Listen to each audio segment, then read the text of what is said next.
Olá, bem-vindo a mais uma série Quem escuta um conto, cresce um ponto. Meu nome é Rafael e hoje nós vamos fazer a leitura e a interpretação de um conto europeu chamado O Marido Invisível. Este conto está presente aqui, nesse livro, Contos de Fadas Europeus, do Joseph Jacobs. Quem tiver o livro e quiser acompanhar, esse conto está lá na página 84. Então vamos a ele. O Marido Invisível. Era uma vez um rei e uma rainha, como tantos outros, que tiveram 3 filhas, todas lindas, mas a mais bela era a caçula, chamada Ânima. Um dia, as 3 irmãs brincavam no campo, e Ânima avistou um arbusto com lindas flores.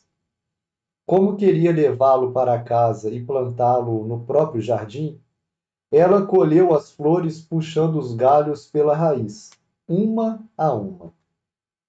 Finalmente, o arbusto cedeu e revelou uma escada debaixo dele que descia bem fundo na terra.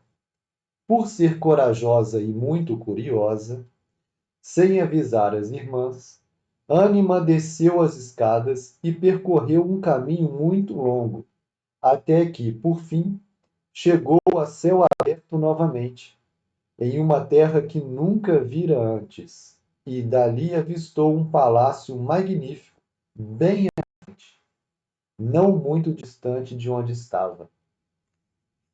Ânima correu até lá e, assim que chegou, bateu a aldrava e a porta se abriu sozinha, sem que ninguém estivesse ali. Quando entrou, viu uma decoração luxuosa, com paredes de mármore e adornos valiosos, e, ao dar mais um passo, uma música adorável começou a tocar de repente e passou a acompanhá-la aonde quer que fosse. Por fim, Ânima chegou a uma sala com sofás aconchegantes e, cansada de explorar, logo se jogou em um deles. Mal havia se deitado, quando uma mesa, deslizando sobre rodas, surgiu em sua direção, sem que ninguém a empurrasse, e sobre ela havia deliciosas frutas, bolos e bebidas frescas de todos os tipos. Ânima comeu e bebeu até se saciar. Depois caiu no sono e só acordou ao anoitecer. Então surgiram 2 grandes castiçais, cada um com 3 velas acesas, que pairaram no ar para, em seguida, pousar sobre as mesas perto de Ânima, iluminando o ambiente para ela. Nossa! Preciso voltar para a casa dos meus pais. Como farei isso? Como voltarei? Perguntou Ânima a si mesma, muito preocupada. Fique comigo, seja minha noiva e terá tudo o que o seu coração desejar, falou uma voz suave perto dela. Mas quem é você? Quem é você? Aproxime-se para que eu possa vê-lo, gritou Ânima, tremendo de medo. Não, não, é proibido. Nunca poderá ver meu rosto ou teremos de nos separar, pois minha mãe, a rainha, não quer que eu me case. Tão doce era aquela voz e tão triste Ânima ficou, que consentiu com o casamento, e eles viviam felizes juntos, embora o marido nunca aparecesse antes de escurecer para que ela não pudesse vê-lo. Mas, depois de um tempo, Ânima ficou aborrecida, mesmo vivendo com tanto esplendor e sentindo-se feliz, pois sentia saudade de sua família. Por favor, posso ir para casa para ver meu pai, minha mãe e minhas irmãs queridas? Perguntou Ânima ao marido. Não, não, minha pequena, respondeu ele. Se vir sua família outra vez, o mal cairá sobre nós e teremos de nos separar. Mas ela continuou suplicando ao marido que a deixasse voltar até sua terra para visitar a família, ou que, pelo menos, deixasse que viessem até lá para vê-la. Finalmente, ele consentiu e enviou uma mensagem convidando o pai, a mãe e as irmãs para passar alguns dias com a ânima, período em que ele teria de se ausentar. O rei, a rainha e as duas irmãs foram até lá e ficaram maravilhados com o esplendor da nova casa de ânima e, principalmente, muito surpresos ao ver que eram servidos por mãos invisíveis, que faziam tudo o que desejassem. Mas logo as irmãs ficaram curiosas e com ciúmes. Não podiam imaginar sobre o misterioso marido de ânima, além de invejá-la por ter um lar tão maravilhoso. Mas ânima, como concordou em se casar com um homem sem nunca tê-lo visto antes? Deve haver alguma razão para ele nunca se mostrar. Talvez seja deformado, ou então em uma fera fora transformado, disse uma das irmãs. Ele não é uma fera, disso tenho certeza. Precisam ver como é gentil comigo. Não me importa se não é tão bonito quanto imagino, disse Ânimas depois de rir. Mesmo assim, as irmãs insistiam que tinha algo errado, já que havia um segredo, e finalmente conseguiram fazer com que sua mãe, a rainha, conversasse com Ânima antes de partirem. Ânima, acho justo e importante saber quem é o seu esposo. Espere até que ele durma, acenda uma lamparina e veja com seus próprios olhos, disse a mãe. Depois, todos se despediram e partiram. Naquela mesma noite, o marido invisível retornou, mas Ânima já havia providenciado uma lamparina a óleo e deixado uma brasa pronta para acendê-la. Assim que percebeu que o marido dormia ao seu lado, ela acendeu um pavio para espiá-lo. Ânima ficou encantada ao ver que ele era muito bonito, além de ter um corpo robusto e atraente. Mas, enquanto o admirava, sua mão tremeu de emoção e 3 gotas de óleo escorreram da lamparina que estava segurando e pingaram no rosto dele. Ao acordar e vê-la, o marido logo soube que ela quebrara a promessa. Oh, ânima! Oh, ânima!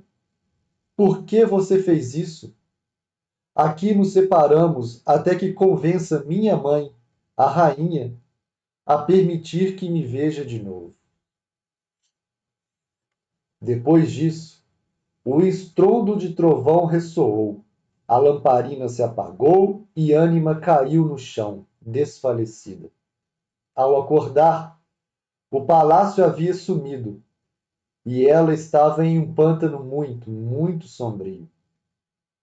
Ânima caminhou sem parar até chegar a uma casa na beira da estrada, onde uma velhinha a recebeu e lhe ofereceu algo para comer e beber. Depois, perguntou como ela tinha ido parar lá. Então, Ânima lhe contou tudo o que havia acontecido. Casou com meu sobrinho, filho de minha irmã, e temo que ela nunca a perdoe. Mas seja corajosa. Vai até lá e reivindica o seu marido. A rainha terá de abrir mão dele se você conseguir fazer tudo o que ela exigir de ti. Pega este galho. Se minha irmã lhe pedir o que acredito que vá pedir, bate no chão com ele 3 vezes e receberá ajuda, orientou a senhora. Depois, ela indicou à ânima o caminho a seguir até encontrar a mãe do marido. E, como era muito distante, deu-lhe instruções de onde poderia encontrar uma outra irmã que ajudaria também. Então, no meio do caminho, Ânima parou em outra casa onde havia outra velhinha, a quem ela contou toda a história, e aquela senhora, irmã da rainha, entregou-lhe uma pena de corvo e explicou como usá-la. Finalmente, Ânima chegou ao palácio da rainha, mãe do marido invisível, e exigiu vê-lo, assim que se apresentou diante dela.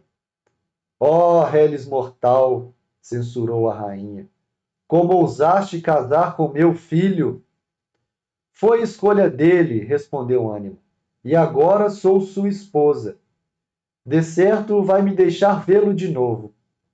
Bem, disse a rainha, se conseguir fazer o que vou exigir de você, então verá meu filho novamente. Primeiro, vá até aquele celeiro onde os idiotas dos meus criados juntaram todo o trigo, a aveia e o arroz em um único monte enorme. Se até anoitecer conseguir separar todos os grãos em 3 montes, talvez eu possa atender o seu pedido. Ânima foi levada até o grande celeiro da rainha, e lá estava o enorme monte de grãos, todos misturados. Então a deixaram ali sozinha e trancaram a porta. Ela se lembrou do galho que a irmã da rainha lhe dera e bateu no chão com ele 3 vezes. Milhares de formigas surgiram do solo e começaram a trabalhar no monte de grãos. Algumas delas carregavam o trigo para um canto, outras carregavam a aveia para outro, e o restante carregava os grãos de arroz para um terceiro canto. Ao cair da noite, todos os grãos estavam separados, e, quando a rainha foi até lá para liberar Ânima, viu que a tarefa fora cumprida. Você teve ajuda, esbravejou ela. Veremos amanhã se conseguirá fazer algo sozinha. No dia seguinte, a rainha a levou até um grande sótão no topo do palácio, abarrotado de penas de gansos, patos e cisnes, e do armário pegou 12 colchões. Vê esses colchões? Até o final do dia, deverás encher 4 deles com penas de cisne, 4 com penas de pato e o restante com penas de gansos. Faça isso e então veremos. Depois, deixou Ânima lá e trancou a porta atrás de si. Ânima se lembrou de que a outra irmã da rainha lhe dera uma pena de corvo. Então a pegou e agitou 3 vezes no ar. Sem demora, pássaros e mais pássaros entraram pelas janelas. Cada um deles pegava um dos diferentes tipos de penas e as colocavam nos colchões. Assim, muito antes do anoitecer, os 12 colchões estavam cheios como a rainha tinha ordenado. Mais uma vez, ao cair da noite, a rainha foi até lá e viu que a segunda tarefa estava cumprida. De novo recebeu ajuda. Amanhã terá uma tarefa que só você poderá realizar, disse ela. No dia seguinte, a rainha a convocou novamente e lhe entregou um pequeno frasco e uma carta. Leva isso para minha irmã, a rainha do submundo, e traz de volta em segurança o que ela lhe entregar. Então, talvez eu a deixe ver meu filho. Como posso encontrá-la? Perguntou Ânima. Deve descobrir sozinha, respondeu a rainha e se foi. A pobre Ânima não sabia para onde ir, mas, enquanto caminhava, a voz de alguém invisível sussurrou: Leve uma moeda de cobre e um pão contigo. Desça aquele enorme desfiladeiro até chegar a um rio profundo. Lá verá um homem velho transportando pessoas para o outro lado do rio. Põe a moeda entre os dentes. Deixa que o velho a pegue e ele a levará para o outro lado, mas não lhe dirija a palavra. Então, do outro lado, encontrará uma caverna escura com um cão selvagem na entrada. Dê-lhe o pão e ele a deixará passar. E logo você encontrará a rainha do submundo. Pegue o que ela lhe entregar, mas tome cuidado para não comer nada, nem se sentar enquanto estiver dentro da caverna. Ela reconheceu a doce voz do marido e fez tudo o que ele lhe dissera até chegar à rainha do submundo, que logo leu a carta que Ânima lhe entregou. Então a rainha lhe ofereceu bolo e vinho, mas ela recusou, balançando a cabeça, sem dizer nada. Depois, entregou-lhe um porta-joias curioso, de metal forjado. Peço-lhe que leve isso para minha irmã, mas cuidado para não o abrir durante o percurso, ou o mal poderá acontecer, disse a rainha do submundo, depois a dispensou. Ânima começou a jornada de volta. Passou pelo grande cão e cruzou o rio sombrio. Quando estava atravessando a floresta, não conseguiu resistir à tentação de abrir o porta-joias. E, ao fazer isso, saltaram dele várias bonequinhas, que começaram a dançar ao redor de Ânima e a divertiram muito com suas peraltices. Como logo anoiteceria, ela quis colocá-las de volta no porta-joias, mas as bonecas fugiram e se esconderam atrás das árvores. Então, logo percebeu que não conseguiria pegá-las de novo. Ânima se sentou no chão e chorou, e chorou, e chorou, mas finalmente ouviu a voz do marido de novo. Viu só o que a curiosidade mais uma vez lhe custou? Não poderá levar o porta-joias para minha mãe do jeito que o recebeu de minha tia, a rainha do submundo. Por isso, não nos veremos de novo. Ao ouvir aquilo, Ânima começou a chorar e se lamentar de forma tão comovente que ele teve pena dela. Vê o galho de ouro naquela árvore ali? Arranca-o e bate no chão com ele 3 vezes e vê o que vai acontecer, disse a voz do marido. Ânima fez o que ele disse, e logo as bonequinhas voltaram correndo detrás das árvores e pularam de livre vontade para dentro do porta-joias. Ânima, sem demora, fechou e levou-o para a rainha, mãe do marido. A rainha abriu a caixa e, ao ver todas as bonequinhas dentro dela, riu bem alto. Sei quem te ajudou. Não há mais nada que eu possa fazer. Suponho que deve mesmo ficar com meu filho, disse ela.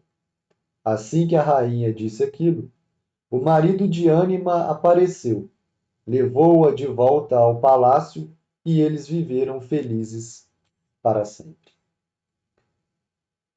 Esse aqui é um conto muito, mas muito parecido com o mito grego Eros e Psique. Quem tem familiaridade ou já ouviu esse mito, percebeu aqui nesse conto essas enormes semelhanças. Já pelo nome da nossa heroína no conto, Ânima, a gente vê a relação direta com esse mito grego. Ânima, em latim, é alma, e psique, em grego, também tem esse sentido. Aqui, a nossa protagonista, Ânima, representada como uma mortal, se coloca, se vê em uma grande jornada que a gente pode dizer de autoconhecimento.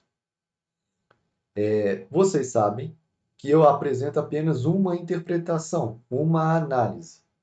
de modo que outras são possíveis conforme cada perspectiva, e que você poderá, de forma livre, fazê-la também.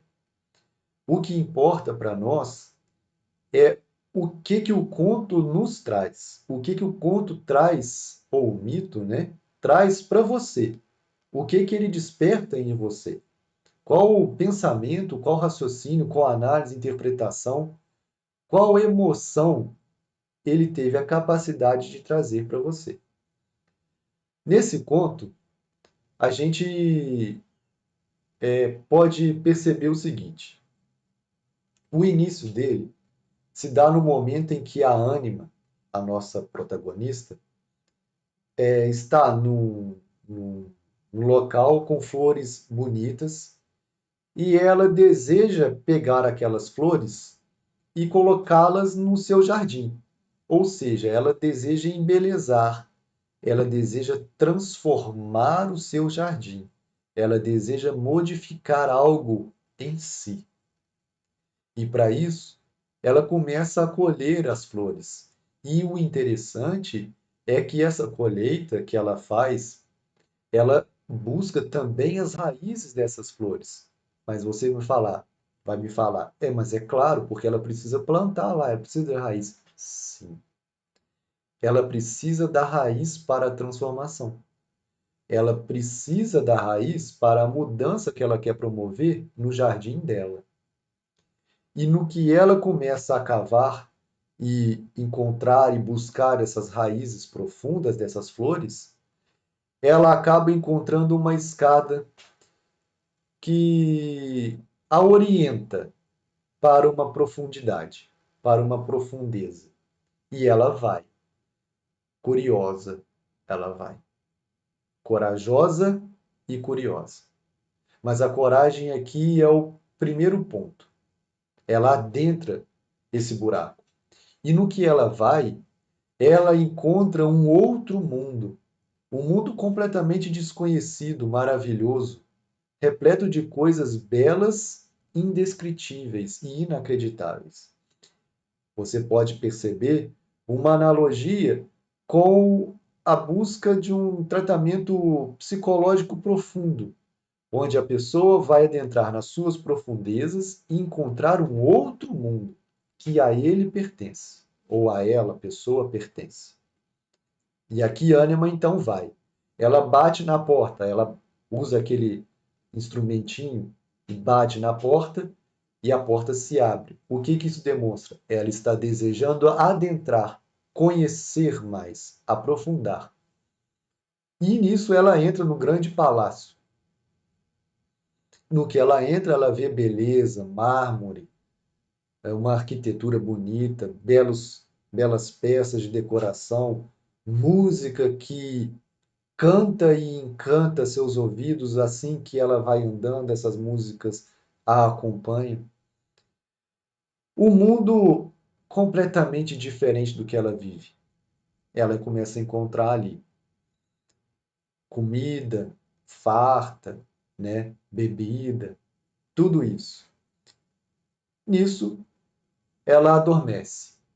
Cansada de todo esse percurso, ela naturalmente adormece. E quando acorda, ela faz uma pergunta a si, uma pergunta muito natural é: preciso retornar à minha família, preciso retornar para o meu ambiente, preciso voltar. Só que ali há uma voz, que é o marido invisível, que diz para ela: não será possível você voltar. Fique aqui e seja minha noiva. Repara que essa voz não é à toa que é uma voz invisível. Quem é essa voz? Numa perspectiva junguiana, da psicologia analítica, a gente pode notar que essa voz seria essa contraparte da ânima, da mulher ânima, da moça, da nossa protagonista. É aquilo que o Jung chama de ânimos, a sua parte masculina, a sua parte inconsciente, a sua contraparte inconsciente. E então ele coloca para ela essa situação e ela, sim, deseja se casar com ele. Ela então ouve a sua contraparte e permanece ali. De modo do nosso mundo real, vamos dizer, o que significa ela ouvir essa voz e ali permanecer? Quando ela aceita se casar com ele, ela aceita unir-se à sua parte inconsciente, unir-se à sua contraparte. Ela aceita fazer uma conjunção. O que é isso? É dar um passo à plenitude psíquica. Ela une o seu eu feminino com o seu masculino inconsciente manifestado ali. E assim ela vive durante um período. No entanto, ela ainda desejava retornar para a família, ver os pais, ver as irmãs. Ou seja, ela ainda desejava retornar àquele status ou àquela condição anterior ao conhecimento, ao descobrimento, ao contato com essa parte dela mesma, que é todo esse deslumbramento, todo esse mundo maravilhoso, indescritível, do seu inconsciente, das suas profundezas psíquicas, representado ali, ou melhor, comandado ali, envolvido, trazido pelo marido invisível, pelo ânimos, pela sua contraparte inconsciente. Só que, se ela voltasse para a família, o que aconteceria? Esse casamento acabaria. Ou seja, se ela saísse de si, voltasse a cumprir um papel anterior a toda essa descoberta dela mesma, ela acabaria com essa junção, esse contato mais claro, mais visível, mais consciente com a sua parte mais inconsciente, com a sua parte mais profunda, cessaria. Por isso, o marido invisível a alertava: olha, isso vai acontecer se você for. Mas, diante de tanta súplica que ela apresentava, o marido então envia um mensageiro para a família dela, para que eles pudessem visitá-la enquanto ele estivesse ausente. Olha que interessante isso. É muito diferente da ânima, da nossa heroína aqui, ir à família do que a família vir para ela. Por que há essa diferença?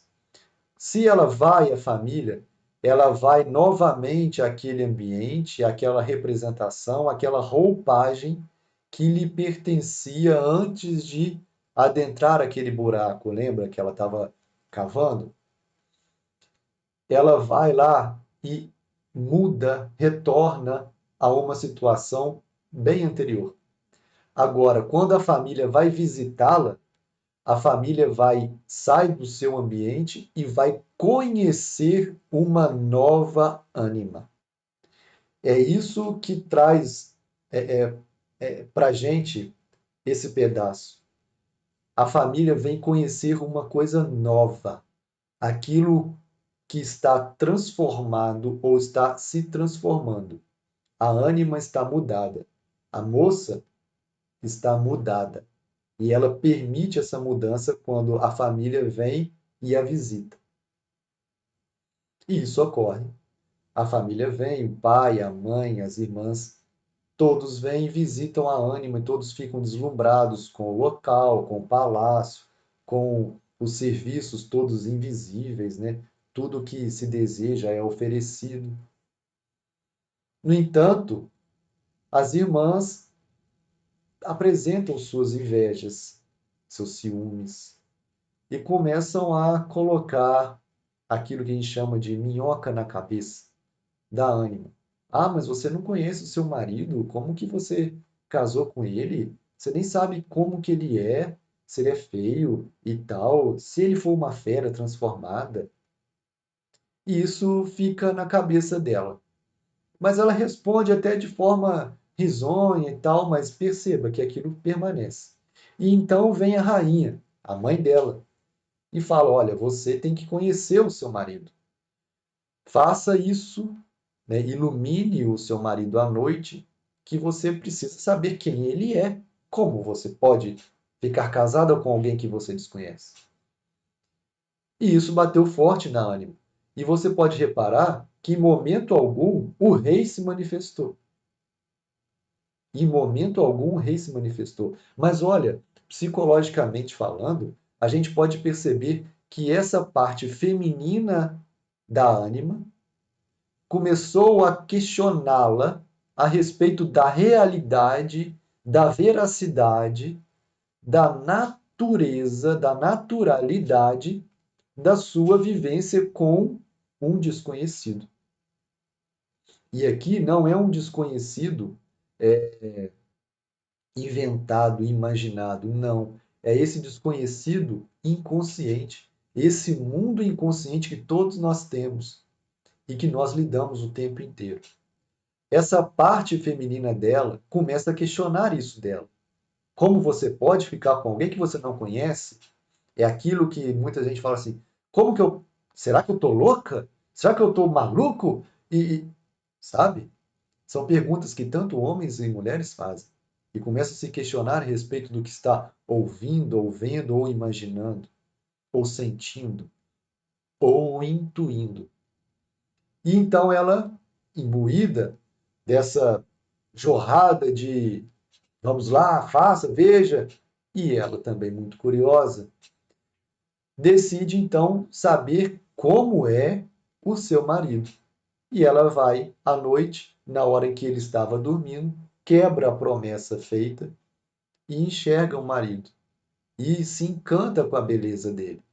No entanto, como o destino é inexorável, ele acorda, porque caem 3 gotinhas ou algumas gotinhas de óleo nele. Ele acorda e vê que a ânima rompeu com a promessa. O que, que a gente pode tirar disso de uma forma psicológica? Quando a gente busca racionalizar aquilo que não é racionalizável, como aquilo que é instinto ou intuitivo, por exemplo, o irracional nosso, quando a gente busca jogar luz nele e racionalizar, a gente o delimita, a gente o prende, a gente tira dele a sua potência do mistério, do indescritível, do que move. E ela fez isso com o casamento, ela fez isso com a sua parte masculina, com a sua contraparte, com o seu ânimos, vamos dizer assim, buscando lá no Jung. E o que, que acontece? Por óbvio, todo aquele mundo se rui. E ainda tem outra coisa. O marido fala com ela: Olha, se você quiser ficar comigo ou para que nós possamos ficar juntos, a minha mãe tem que aceitar. O que, que ele está dizendo agora? Ora, se você quiser ficar comigo ou para que permaneçamos juntos, você precisa conhecer a minha parte feminina. É, a ânima agora precisa conhecer a parte feminina do seu marido. E tem outra coisa. Essa parte feminina dele também é a própria projeção dela do feminino. E esse feminino que a constitui é o feminino herdado da mãe. E muitas das vezes moldado também pelas irmãs. Por quê? Porque a ânima é a filha mais nova. O seu feminino, né, a sua parte inconsciente do seu feminino, vai se constituindo pelas imagens femininas constituídas na sua família, a mãe e as irmãs. E agora ela tem que enfrentar o feminino do marido, constituído pela mãe, pela rainha, e o seu feminino que nela é projetado. O que que é isso, senão uma enorme jornada de autoconhecimento, de mergulho em si? Ela conheceu uma parte do seu masculino, esse marido, e ainda assim quis saber mais dele, racionalizá-lo, tirá-lo do mundo místico. Não, vou usar esse mundo místico só como uma visualização, mas não tem nada de misticismo, tá? Tirá-lo desse mundo mitopoético, melhor, e colocá-lo no mundo racional. Acaba. E foi o que aconteceu. E aí ele fala: agora você tem que enfrentar a minha mãe. Enfrente o meu feminino e o seu feminino, representado na rainha, mãe do marido invisível. E assim ela vai. E chega. E antes, claro, ela não sabe nem como que vai chegar lá. E aí ela encontra uma casinha, e nessa casinha, uma senhora. Essa senhora, a irmã da rainha. E olha que interessante. Essa senhora dá dicas para a Ânima em como enfrentar a rainha e como fazer as coisas que possivelmente a rainha vai pedir. Mas aí você vai perguntar, olha, como que então a Ânima foi ajudada? Por que que ela foi ajudada? Ela foi ajudada por um outro feminino, que compõe todo esse feminino grandioso dela. Que é o quê? O que essa senhorinha, irmã da rainha, está dizendo? Veja, eu vou te instruir e apenas confie. Veja, eu vou te instruir e apenas confie. O que que é isso? Intuição. Respire, sinta a intuição e a natureza. Você verá. Então, a ânima vai à frente e encontra a outra irmã dessa rainha, que também a instrui da mesma maneira. Você vai reparar que vou deixar alguns pontos em aberto. Por exemplo, o que significaria bater 3 vezes, o que significaria as formigas, o corvo. Alguns símbolos vão ficar sem explicações aqui, exatamente para que você comece a se questionar. Mas por que formigas? Por que o cachorro? Por que bater 3 vezes? Por que jogar luz nele? Tá? Ok? É proposital. Beleza, então foi lá a ânima, viu a segunda irmã da rainha e seguiu para o palácio da rainha. E lá exigiu: eu quero ver o meu marido. E a rainha falou: não, você não vai ver o seu marido, você se casou com ele. E o que que ela diz? Não, foi ele que quis. Foi ele que quis. Foi ele que quis até que ponto? Anima aqui se exime de uma atitude que ela mesma tomou. Ela também quis casar com ele. Caso contrário, não teria feito e ele não a forçou. Ela poderia ter voltado, mas ela não o fez. Aí agora começa realmente a sua jornada heróica. Claro, a jornada heróica dela teve início lá no início do conto, quando ela desejou mudar a si mesma, ou transformar-se, colocando flores bonitas no seu jardim. E para isso foi necessário cavar profundo. Mas agora é a prova dos 9, como se fala. Agora é a hora da luta, de verdade. É isso que você quer? Então você tem que enfrentar esses desafios. E é aqui que muita gente para. Natural que pare. Claro, aparece um medo, aparece o temor, a insegurança. Meu Deus, é normal. Mas aí o que que vai acontecer? Você volta para o que era antes. Mas se você enfrentar tudo isso, a sua possibilidade de transformação aumenta a cada instante. E claro que vai gerar coisas em você, consequências em você. O quê? Mais consciência do seu eu. Enfim. Então ela vai e enfrenta a rainha e fala: não, é isso que eu vou. Então a rainha fala: então, se você fizer o que eu vou determinar, talvez você encontre, ou talvez eu permita que você encontre o meu filho. Você repare, não tire da sua mente, que a ânima aqui está lidando com a sua feminilidade, com o seu feminino inconsciente, não a sua aparência feminina, tá? Com o seu feminino inconsciente, como o Neumann, um junguiano também escreveu muito belíssimamente, A Grande Mãe, que é, claro, um arquétipo já mencionado por Jung. Tem um livro do Neumann muito interessante a respeito. Mas vamos lá. O que que ela vai e faz? Ela tem que, então, separar os grãos. Cada canto foi determinado pela rainha. Uma atividade hercúlea, talvez mesmo impossível, até pelo prazo dado por ela. E o que que ela faz? Ela lembra da primeira dica, do primeiro conselho dado por uma irmã da rainha. Pegue a vareta e bata 3 vezes no chão. E assim ela o fez. Mas perceba, ela fez sem questionar. O questionamento aqui é igual a ela fez sem racionalizar. Ela seguiu o seu instinto. Fez, e o que que apareceu? Milhares de formigas foram aparecendo e elas organizaram tudo conforme o desafio.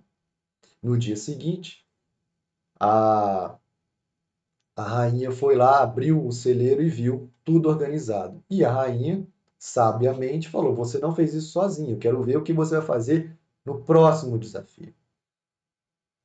É desafio mesmo, são missões. E aí, qual que foi o próximo?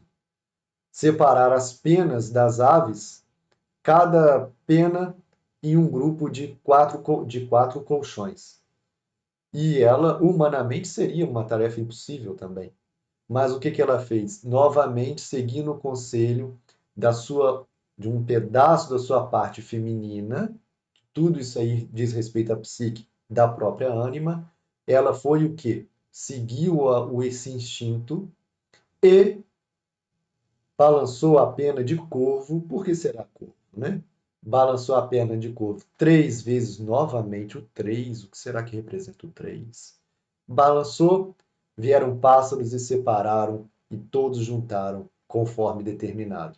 A rainha novamente viu: olha, você não fez isso sozinha, mas agora você vai ter uma outra missão. E essa é sozinha que você tem que fazer. Não tem como fazer com a ajuda de ninguém. É você que tem que enfrentar sozinha.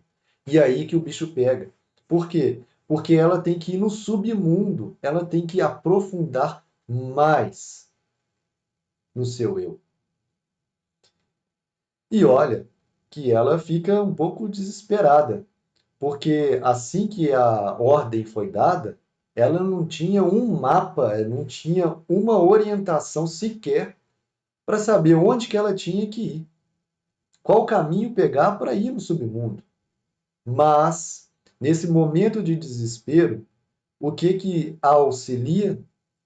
A voz de quem? Do seu marido invisível, do seu ente masculino, da sua contraparte. E ela também representa algo intuitivo, aquilo que a orienta. E ela ouve isso. E ela segue. No que ela segue, ela é orientada a levar uma moeda e pão. Por que uma moeda e pão? Porque ela vai encontrar um jangadeiro, vamos dizer assim, um homem que vai levar de uma margem para outra do rio, e o pão, que ela vai encontrar um cão que toma conta da caverna. Tudo isso aí tem um simbolismo. Ela vai, ouve o marido, segue a sua orientação e adentra a caverna. E lá, como foi alertada, não aceita presentes, não aceita comida, não aceita nada. Muito menos ela senta, muito menos ela descansa. Quando ele fala isso, olha, não aceite as tentações desse submundo. O que que é isso? Veja, você vai entrar num mundo sombrio, num mundo de tristeza, num mundo de dor, num mundo de melancolia, num mundo de depressão. Não aceite as aspas, muitas aspas aqui, as delícias que esse mundo vai te oferecer. Porque se você aceitar, você vai ficar lá. Igual aconteceu com Perséfone. Ela comeu a romã oferecida por Hades, o rei do submundo. E quando ela come a romã, ela permanece lá. Mas isso é outro caso. Vamos voltar aqui para a Ânima, para a nossa heroína do dia. Ela orientada, então ela, ok, não cede às tentações do submundo. Essa, ainda que ela viva isso, ainda que ela viva aquela passagem no submundo de dor, ela tem para si que não pode ceder a essas tentações e nem descansar ali, que é sentar. Então ela recebe da rainha do submundo uma, um porta-joias. E ela é orientada a levar esse porta-joias para a mãe do seu marido, para a rainha lá de cima. E ela sim o faz, mas ela foi alertada. Se você abrir isso, algo muito ruim vai lhe acontecer. Ela foi alertada. Então ela consegue retornar. Ela sai desse momento de dor, de tristeza, de profundidade e volta. No que ela já volta próxima a conquistar o que queria, próxima a mais conhecimento de si. No entanto, movida mais uma vez pela curiosidade, movida mais uma vez pela busca da racionalidade. Não estou dizendo aqui para não sermos racionais, não usarmos a nossa faculdade racional, mas estou dizendo que não é apenas a nossa faculdade racional que é a nossa mente, que compõe a nossa mente. Existem coisas não racionais e que fazem parte de nós e que não têm que ser traduzidas racionalmente. São as nossas contrapartes mitopoéticas. Ok? O que ela faz então? Ela abre a caixa. No que ela abre, curiosamente, várias bonequinhas pulam e começam a brincar com ela. O que que isso significa para nós? O que que pode significar para nós as bonequinhas? Veja, essas bonequinhas pulando podem representar o lado infantil da ânima, da nossa heroica, heroína dessa jornada heróica. Ainda a sua parte infantil está presente de tal modo que é possível tomar-lhe o controle. Claro, ela brinca, se diverte, mas depois, ao anoitecer, ela começa, eu preciso voltar com isso para a caixa. E não consegue. Por quê? Porque seu impulso infantil tomou conta. E agora o que vai fazer?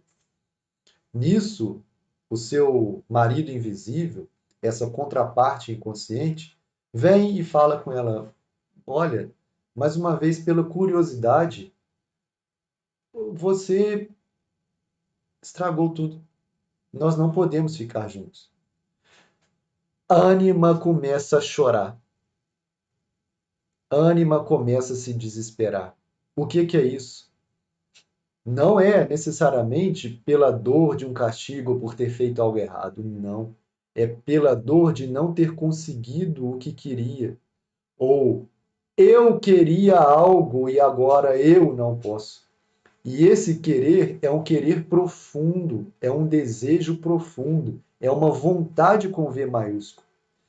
Quando isso ocorre, ela agora quer casar com ele. Não agora em si, mas culmina nisso, porque ela enfrentou tudo isso para casar com ele, para ficar com ele. Antes havia negado que foi ela que quis. Lembra?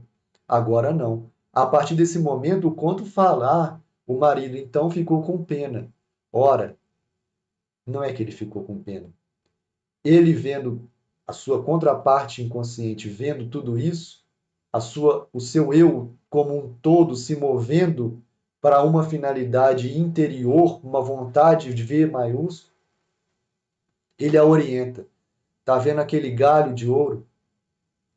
Pega aquele galho de ouro e veja o que vai acontecer. Mais uma vez, essa voz inconsciente, esse aspecto mitopoético da nossa mente, a intuição da ânima, a orienta para a natureza. A orienta para a natureza.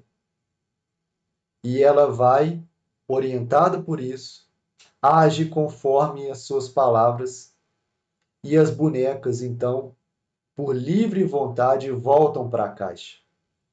O seu eu infantil não tem que ser eliminado e muito menos solto no mundo, mas ele tem que ser, no caso, contido naquele momento, porque naquele momento ele não é bem-vindo. Em outros momentos será, naquele não. Isso aí demonstra um grau de desenvolvimento, de maturidade. Mas veja, ela sabe que ele existe. E isso é muito importante. Saber que ele existe. Ele quem? Esse lado infantil que todos temos. Isso não é pejorativo, tá? E então ela chega à rainha e olha aqui, toma. A rainha abre a caixa e vê ali. Essa rainha representando esse eu completo dela, da ânima, vê, olha, eu reconheço esse lado infantil.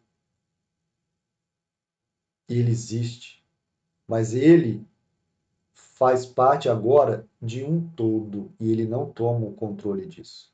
Ele não age de forma impulsiva. E então a rainha viu que ela conseguiu essa última tarefa e sabe que foi ajudada por quem? Por seu filho, pelo marido invisível, pelo ânimos da ânima, pela contraparte da ânima. A rainha fala: dessa forma eu não tenho o que fazer.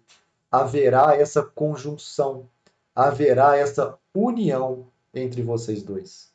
Haverá essa plenitude, esse alcance de um autoconhecimento desejado e iniciado pela ânima. Essa é uma jornada heróica fabulosa de uma mente feminina, por exemplo, representada aqui pela ânima.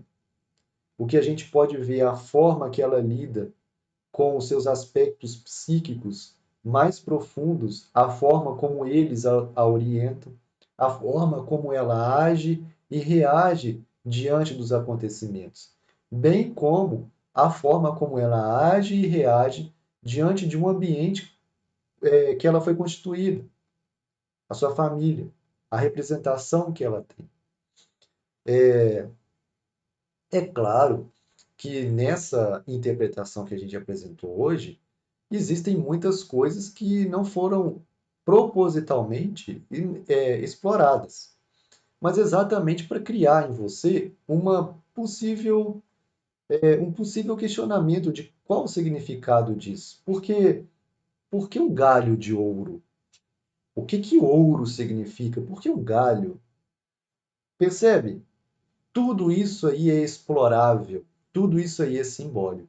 Mas a mensagem que eu quis trazer, como essa interpretação, né, como essa análise, é de uma perspectiva junguiana, é de uma perspectiva que faz com que a gente reflita que essas histórias podem ser representadas por a mente da ânima da nossa heroína, mas eu também posso fazer um olhar pelos olhos, né, ter uma perspectiva, um olhar pelo marido invisível. Tudo isso aí se altera conforme a perspectiva que a gente escolhe de um personagem ou outro, as coisas se alteram, as análises se alteram. E se você perceber que esses acontecimentos fazem parte do acontecimento psíquico que tem essa sua mitopoética muito forte, a gente começa a ver significado na nossa vida.